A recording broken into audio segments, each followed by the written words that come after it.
आदावरे नाज़रीन, आप देख रहे हैं हेल्पी हैंड न्यूज चैनल और मैं हूं आपका होस्ट मोहम्मद सरवर। जैसा कि आज मैं दोबारा एक बड़ी दुख भरी खबर के साथ आपके सामने रूबरू हुआ हूं, जो कि एक टीचर के साथ एक बहुत बड़ा हादसा पेश आया है। जो कि एक टीचर थी रेनू वाला, जिसका नाम था, जो डिस्ट्रिक्ट सांबा की रहने वाले थे, और जो माइग्रेट टीचर थे कश्मीर में, जो टीचर थे वो कश्मीर में गोपालपुरा कुलगाम में वो जो टीचिंग कर रहे थे। लेकिन एक बहुत ही बड़ा उनके साथ हादसा, उनके ऊपर अटैक किया गया। ये नहीं मुझे पता है कि स्कूल में किया गया या बाहर किया गया, लेकिन बहुत ही बुरी न्यूज है, बहुत ही दुख भरी न्यूज के साथ कहना पड़ रहा है। करेल के रहने वाले थे बिश्नाह, जो कि डिस्ट्रिक्ट सांबा में पड़ता है। बहुत ही बुरी खबर के साथ आज मैं रूबरू हो रहा हूँ कि एक बहुत बड़ा नुकसान हमारी एजुकेशन के लिए, जो कि मिलिटेंटों द्वारा, जो कायर मिलिटेंट है, जिन्होंने उस टीचर के ऊपर अटैक किया, जो कि टीचर को एक रब का रूप माना जाता है। जो टीचर है, एक माँ बाप से भी बढ़कर उसका रुतबा होता है, एक माँ बाप से भी वो बढ़कर होता है। लेकिन जो कायर, जो मिलिटेंट है, वो टीचरों को भी नहीं छोड़ रहे हैं, जो उनके बच्चों को वहां पर श्रीनगर में जो एजुकेशन दे रहे हैं, लेकिन उनको भी आज नहीं बख्श रहे हैं। और ये टारगेट किलिंग जो ये लोग कर रहे हैं, मुझे लगता है कि इनको भी सोचना चाहिए कि एक टीचर के ऊपर इतना बड़ा काहिराना हमला किया है। पहले तो वो यही सुनने में आ रहा है कि पहले वो क्रिटिकल इंजर्ड थे, और जैसे ही उनको इंजर किया गया, उनको हॉस्पिटल में लेके जाया गया, और उसके बाद में क्या हुआ कि वो, मुझे लगता है कि वहां पर ही उनकी डेथ हो जाती है। लेकिन बहुत ही बड़ा, जी हमें लगता है कि हमारी जम्मू कश्मीर के लिए बहुत बड़ा नुकसान है, खासतौर पर जम्मू के लिए, डिस्ट्रिक्ट सांबा के लिए। तो मुझे यही लगता है कि ये बहुत कायराना हमला है, ऐसा टीचर के ऊपर नहीं करना चाहिए था। और मुझे ये नहीं समझ आ रही है कि उन लोगों को पता कैसे चल रहा है कि ये टीचर जहां पर कौन है, क्योंकि ये टारगेटिंग किलिंग ही मानी जाएगी। बहुत से लोगों के ऊपर ऐसे भी अटैक हो रहे हैं, लेकिन टीचर के ऊपर उनको कैसे पता चल रहा है कौन कहां पर है, कौन किस स्कूल में है। तो ये मुझे लगता है कि जहां पर ये सोचने की बात है, और जो इंटेलिजेंस एजेंसी है, ये उनके लिए एक बहुत बड़ा, मुझे लगता है कि गंभीर विषय है। वो उनको इस चीज का पता लगाना पड़ेगा कि ये कौन ऐसे लोग हैं जो इन लोगों के साथ मिले हुए हैं। और एक टीचर जो कि उस्ताद, एक रब का रूप होता है, मुझे लगता है कि जो इनको भी नहीं छोड़ रहे हैं। तो उनका नाम जो था, जो टीचर थे, जो स्वर्गवास हो चुके हैं अभी, जो जिनका नाम रेनू वाला था, जो करेल के रहने वाले हैं और माइग्रेंट टीचर थे।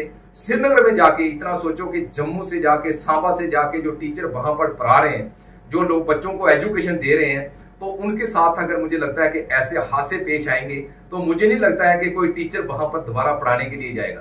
तो मैं गवर्नमेंट से भी अपील करता हूं कि इनका कुछ ना कुछ सोचा जाए, क्योंकि बहुत से, जैसे पहले भी एक प्रिंसिपल, जो स्कूल की प्रिंसिपल थी, उनके साथ भी ऐसा ही हादसा पेश आया। एक जो हमारे मेल टीचर थे वहां पर, उनके साथ भी ऐसा ही हादसा पेश आया, जो कि दीपक चंद उनका नाम था। पहले भी ऐसा हुआ। मुझे लगता है कि गवर्नमेंट को सोचना चाहिए, गवर्नमेंट इंतजामिया को कुछ ना कुछ सोचना पड़ेगा।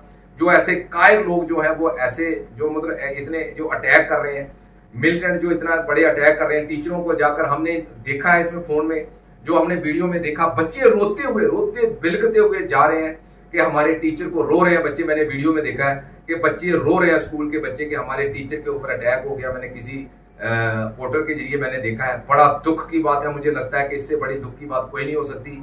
हमारे डिस्ट्रिक्ट सांबा की रहने वाली थी, रेनू वाला उनका नाम था। वो टीचर थे, एक रब का रूप थे। मुझे लगता है कि टीचर जो है वो बच्चों को एक गाइड करते हैं, वो टीचर बच्चों को एक रास्ते में लाने वाले सबसे बड़ा, मुझे लगता है कि माँ बाप के बाद अगर किसी का रुतबा है तो वो टीचर है।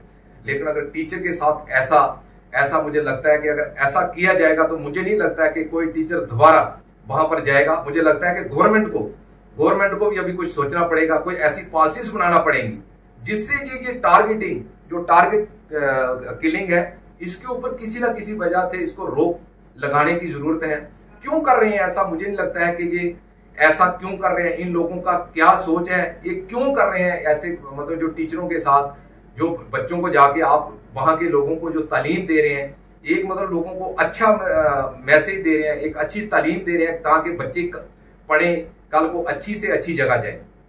लेकिन बड़ा दुख के साथ मुझे कहना पड़ रहा है, जो एक टीचर, मुझे लगता है कि उसकी एक छोटी सी बच्ची थी, जिसकी एज मुझे लगता है कि 6-7 साल की एक छोटी सी उसकी बच्ची रह गई है। लेकिन सांबा से उठकर जो श्रीनगर में कुलगाम में गोपालपुरा, वहां पर हाई स्कूल था, वहां पर बच्चों को जाके पढ़ा रहे थे। इसके लिए अपने बच्चों को जहां पर छोड़कर उन बच्चों को वहां पर अपने बच्चों से भी ज्यादा, मुझे लगता है वहां के लोगों को अपने बच्चों से भी ज्यादा प्यार दिया। और अपने बच्चों से ज्यादा उन बच्चों को प्यार किया, और आज उसका रिजल्ट क्या आया कि आज मिलिटेंटों द्वारा उनके ऊपर अटैक किया जाता है और वो क्रिटिकल इंजर्ड हो जाती हैं। और उसके बाद मुझे लगता है कि रास्ते में ही ले जाते वक्त मुझे लगता है कि उनकी वफात हो जाती है। बड़े दुख के साथ मुझे यही कहना पड़ रहा है। मैं यही चाहता हूँ, हम गवर्नमेंट इंतजामिया से अपील करते हैं, हम इनसे यही कहते हैं कि जो ऐसे करने वाले लोग हैं उनके खिलाफ मुझे लगता है कि सख्त कार्रवाई करने की जरूरत है। और जो इनकी फैमिली है, जो फैमिली के साथ हमारी ताज़ियत जो है वो उनके साथ है, हमारी हमदर्दी जो है उनके साथ है। जो छोटे छोटे, क्योंकि हम उनकी जगह पूरी तो नहीं कर सकते, लेकिन जो हमारी ताज़ियत है उनके साथ है, हमारी हमदर्दी भी उनके साथ है। तो हम यही चाहते हैं। ऐसा मुझे नहीं लग रहा है कि क्यों कर रहे हैं वो, उनका इन चीजों से मुझे लगता है कि टीचरों को मारकर मुझे नहीं लगता है कि इन मिलिटेंटों को क्या मिलने वाला है। अगर टीचरों को मार के मुझे लगता है जाके बच्चों को अनएजुकेटेड रखना चाहते हैं, ऐसी उनकी सोच क्यों है?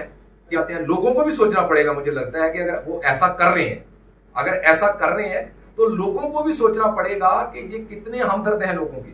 जो हमारे बच्चों को पढ़ाने वाले हैं, जो उस्ताद साहबान हैं, उनके ऊपर ही अगर गोलियां चलाना शुरू कर दी इन्होंने, तो वो किसके हमदर्द होंगे? मुझे नहीं लगता है कि ये किसी के हमदर्द हैं।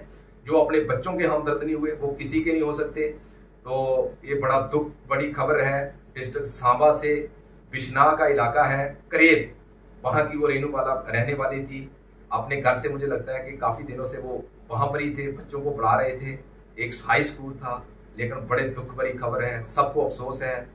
पूरे जम्मू के लोग मुझे लगता है कि काफी अफसोस में है। जैसा कि काफी पहले भी 1-2 बार ऐसा हुआ है, प्रिंसिपल को मारा गया, एक टीचर को मारा गया।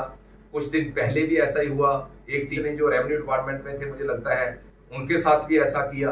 तो ऐसा क्या करके ये लोग दिखाना चाहते हैं? क्यों कश्मीर को मतलब ऐसा क्यों बदनाम करने पर तुले हुए हैं ये लोग? इससे क्या हो रहा है? मुझे नहीं लगता है कि क्या हो रहा है, क्योंकि मसला कोई भी है, चाहे कोई भी मसला होगा वो बात करके हल होगा। इन चीजों से, गोलियों से कुछ नहीं होगा। मुझे लगता है कि ये बात करके ही इन मसलों का हल है। तो ये बेचारे जो एक छोटी सी बच्ची जिस टीचर की रह गई है, मुझे लगता है कि उसकी माँ हम नहीं मतलब दोबारा नहीं ला सकते इस दुनिया में, लेकिन हमारी जो हमदर्दी है, हमारी संवेदना जो है वो हमेशा उनके साथ रहेगी। तो हमारी जम्मू कश्मीर की गवर्नमेंट इंतजामिया में इनसे कहना चाहता हूँ कि अगर ऐसा देख रहे हैं आप लोग, मतलब कि अगर ऐसी टारगेट किलिंग हो रही है, तो मुझे लगता है कि इसके ऊपर कंट्रोल करने की जरूरत है। और सोचने की बात है, कोई ऐसी पॉलिसी बनाई जाए जहां तो इन लोगों को कहीं दफ्तरों में लगाया जाए जहां सिक्योरिटी वगैरह का इंतजाम है। तो ये गवर्नमेंट बेहतर जानती है, मुझे लगता है कि उनको क्या करना चाहिए, लेकिन हम एक सिर्फ अपील ही कर सकते हैं। लेकिन दुख बहुत हुआ जब ये सुना कि हमारे डिस्ट्रिक्ट सांबा की रहने वाली एक रेनू वाला टीचर थी, उसको आज सुबह मिलिटेंटों द्वारा, टेररिस्ट द्वारा अटैक किया जाता है। मुझे लगता है स्कूल में किया है, क्योंकि ये सूत्रों के हवाले से अभी क्लियर नहीं आ रहा है कि स्कूल में किया जब कहीं बाहर किया है, लेकिन यही सुनने में आया है। एक शोक की लहर है उनके इलाके में भी, करेल एरिया में। एक सुनकर सभी लोग बड़े गमजदा हैं कि एक टीचर जो बच्चों को पढ़ाने के लिए गई थी, लेकिन आज वो इस दुनिया में नहीं है। तो मैं इतना ही कहना चाहता हूँ। दोबारा मैं गवर्नमेंट इंतजामिया से अपील कर रहा हूँ कि इनके बारे में कोई ना कोई पॉलिसी बनाई जाए, कुछ ना कुछ इनके बारे में किया जाए, ताकि रोज जो ऐसे हादसे हो रहे हैं वो दोबारा ऐसा ना हो। किसी माँ का बच्चा चला जा रहा है, किसी माँ की बेटी जा रही है, किसी भाई की बहन जा रही है, और किसी बहन का भाई जा रहा है। ये रोज कब तक ये लोग, हमारे जम्मू के लोग कब तक इन चीजों को सहन करेंगे? आज तक के लिए इतना ही। थैंक यू, शुक्रिया।